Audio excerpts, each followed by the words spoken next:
শুধুমাত্র তুখোড় নেতা ওসমান হাদিকে চিরতরে দুনিয়া থেকে সরাতে গড়ে তোলা হয়েছিল পুরো ২০ সদস্যের এক ভয়ঙ্কর কিলিং স্কোয়াড।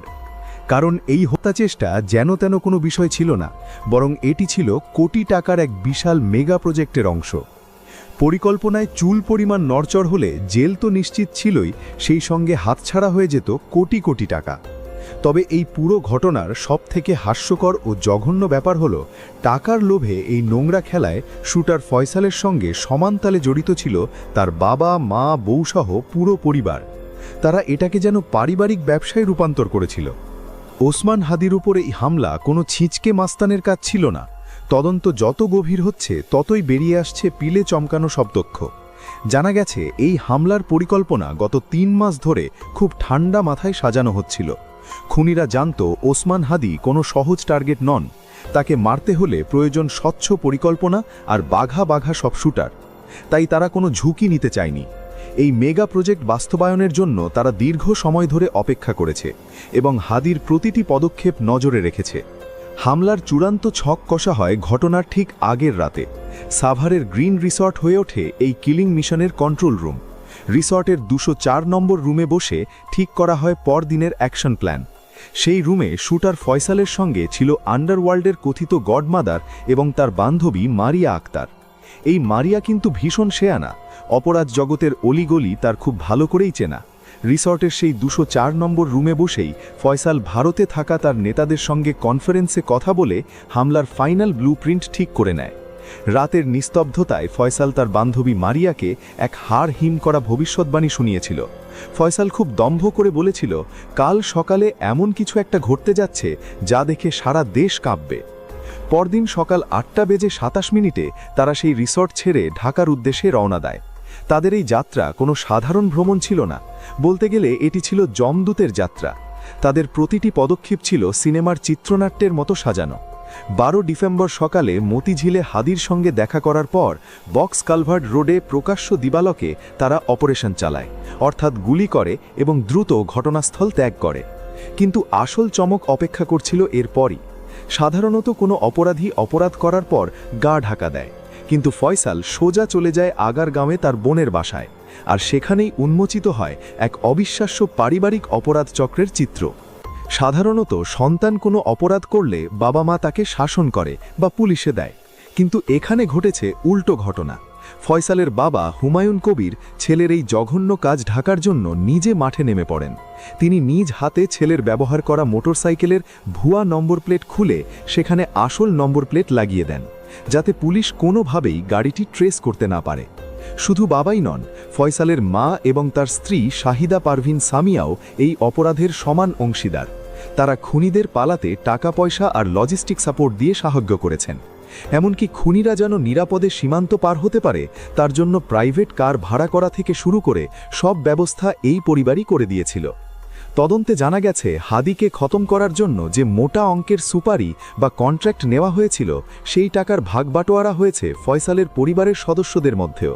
রক্ত মাখা সেই টাকার ভাগ ফয়সালের বাবা মায়ের পকেটেও গেছে।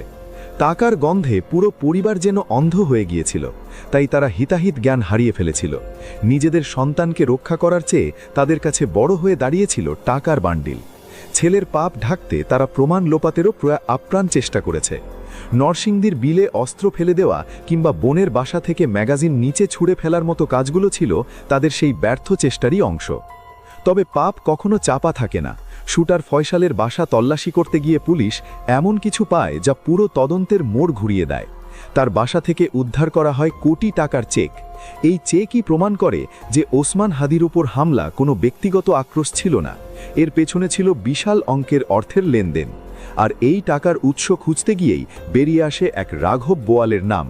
পুলিশের গোয়েন্দা তথ্যে উঠে এসেছে মোহাম্মদপুরের এক সাবেক কাউন্সিলরের নাম। এই কাউন্সিলরই হলেন স্থানীয় মাস্টারমাইন্ড। তিনি মূলত ভারত থেকে আসা হুকুমি তামিল করেছেন এবং দেশে বসে সমস্ত আর্থিক লেনদেন সামলেছেন। কিন্তু এত টাকা খরচ করা হলো একজন মানুষকে মারার জন্য? এর উত্তর খুঁজতে গিয়ে গোয়েন্দারা পাচ্ছেন গভীর এক ষড়যন্ত্রের গন্ধ। সম্প্রতি ফাঁসা হওয়া সাবেক প্রধানমন্ত্রী হাসিনার একাধিক অডিও ক্লিপ এই ঘটনার সঙ্গে এক অদৃশ্য সুতোয় গাঁথা বলে মনে করা হচ্ছে।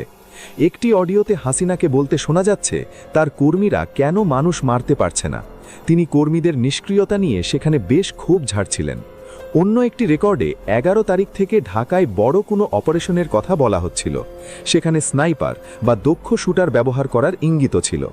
ওসমান হাদির উপর হামলা আর এই অডিও ক্লিপের তথ্যের মধ্যে এক অদ্ভুত মিল পাওয়া যাচ্ছে। তদন্ত সংশ্লিষ্টরা এখন জোরালো সন্দেহ করছেন যে ফয়সালের বাসা থেকে উদ্ধার করা এই বিপুল অর্থ আসলে সেই কিলিং মিশনেরই ফুয়েল বা জ্বালানি। এই টাকা হয়তো আওয়ামী লীগের শীর্ষ পর্যায় থেকে পাঠানো হয়েছে অস্থিরতা তৈরির বড় কোনো ষড়যন্ত্রের জন্য। তারা চেয়েছিল একটি হাই প্রোফাইল হত্যা বা বড় কোনো নাশকতা ঘটিয়ে সরকারকে বেকায়দায় ফেলতে। আদাবর স্বেচ্ছাসেবক লীগের নেতা কবিরকে গ্রেফতার করার পর তার জবানবন্দি এবং উদ্ধার করা চেকগুলো সেই সন্দেহের তীরকেই আরও পোক্ত করছে। সবকিছুই নির্দেশ করছে আওয়ামী লীগের সেই পলাতক হাই কমান্ডের দিকে। সবচেয়ে ভয়ের খবর হলো পুলিশ ধারণা করছে মাঠে এখনও একাধিক শুটার গ্রুপ সক্রিয় রয়েছে। ওসমান হাদির ওপর হামলাকারী গ্রুপটি ধরা পড়লেও অন্য গ্রুপগুলো হয়তো এখনও ঘাপটি মেরে বসে আছে। তাদের কাছেও হয়তো পৌঁছে গেছে বড় অঙ্কের টাকা। ওসমান হাদিকে হত্যাচেষ্টা যদি সেই অডিওতে বলা পরিকল্পনার অংশ হয়ে থাকে, তাহলে প্রশ্ন জাগে তাদের পরবর্তী টার্গেট কে? কোটি টাকার এই প্রজেক্ট কি শুধুমাত্র হাদির জন্য ছিল, নাকি নির্বাচনকে সামনে রেখে লাশের পাহাড় গড়ার কোনো গভীর নীল নকশা এটি? এবং অদৃশ্য সেই গডফাদাররা হয়তো আড়ালে বসেই কলকাঠি নাড়ছে। সিঙ্গাপুরের হাসপাতালে ওসমান হাদি এখন মৃত্যুর সঙ্গে পাঞ্জা লড়ছেন, কিন্তু দেশে রেখে গেছেন এক বিশাল প্রশ্নবোধক চিহ্ন। এই কিলিং মিশনের পরবর্তী শিকার কে বা কারা হতে পারে তা নিয়ে জনমনে চরম আতঙ্ক বিরাজ করছে। সীমান্ত পারাপার সাহায্যকারী বেঞ্জামিন চিরান ও শিশিলকে বিজিবি আটক করেছে। ফয়সালের শালাক ওয়াহিদ আহমেদ ও বান্ধবী মারিয়াকেও রিমান্ডে নেওয়া হয়েছে। তাদের জিজ্ঞাসাবাদে হয়তো আরও অনেক অজানা তথ্য বেরিয়ে আসবে, কিন্তু মূল হোতারা কি ধরাছোঁয়ার বাইরেই থেকে যাবে সেটাই এখন দেখার বিষয়। এই ঘটনা প্রমাণ করে যে রাজনীতি এখন আর শুধু মাঠের বক্তৃতায় সীমাবদ্ধ নেই, এটি এখন ঢুকে পড়েছে অন্ধকার জগতের চোরাবালিতে, যেখানে টাকা আর ক্ষমতার লোভে মানুষ পশুর চেয়েও অধম হয়ে যায়। ফয়সালের পরিবারের মতো সাধারণ মানুষও যখন টাকার লোভে খুনির সহযোগী হয়ে ওঠে, তখন বুঝতে হবে সমাজের রন্ধ্রে রন্ধ্রে পচন ধরেছে। 20 জনেরও বেশি সদস্যের এই কিলিং স্কোয়াড যেভাবে ধাপে ধাপে তাদের পরিকল্পনা সাজিয়েছিল, তা হার মানাবে যে কোনো থ্রিলার মুভিকেও। কিন্তু বাস্তবে এটি কোনো সিনেমা নয়, এটি আমাদের সমাজেরই এক ভয়াবহ প্রতিচ্ছবি। গোয়েন্দারা এখন হন্যে হয়ে খুঁজছেন সেই মাস্টারমাইন্ড সাবেক কাউন্সিলরকে। তাকে ধরতে পারলেই হয়তো জানা যাবে এই কোটি টাকার আসল উৎস কোথায়। দেশের মানুষ এখন আতঙ্কে আছে, কারণ খুনিরা যখন ধরা পড়ে তখন তাদের পেছনের গডফাদাররা নতুন নতুন গুটি সাজাতে শুরু করে। টাকার বস্তা নিয়ে তারা আবার নতুন কোনো শুটার বা কিলার হায়ার করে। ওসমান হাদি হয়তো প্রাণে বেঁচে গেছেন, কিন্তু ষড়যন্ত্র কি থামবে, নাকি সামনে আরও বড় কোনো ধামাকা অপেক্ষা করছে? ফয়সালের বান্ধবী মারিয়া আক্তারকে রিমান্ডে নিয়ে পুলিশ জেরা করছে। এই নারী অনেক কিছুই জানেন বলে ধারণা করা হচ্ছে। তার পেট থেকে কথা বের করতে পারলেই হয়তো অনেক অজানা রহস্যের জট খুলবে। যেভাবে প্রকাশ্য দিবালকে গুলি করে পালানোর পরিকল্পনা করা হয়েছিল, তাতে বোঝা যায় তারা কতটা বেপরোয়া ছিল। তাদের মনে আইনের কোনো ভয় ছিল না, কারণ তাদের আশ্বাস দেওয়া হয়েছিল যে কাজ শেষ করতে পারলে তাদের হাতে আসবে কারি কারি টাকা আর বর্ডার পার করে দেওয়ার গ্যারেন্টি। আর সেই গ্যারেন্টি আর টাকার লোভেই ফয়সালের পুরো পরিবার নিজেদের বিসর্জন দিয়েছে অপরাধের সাগরে। মা তার সন্তানকে ভালো পথে না ফিরিয়ে উল্টো খুনের টাকা গুনে নিয়েছে।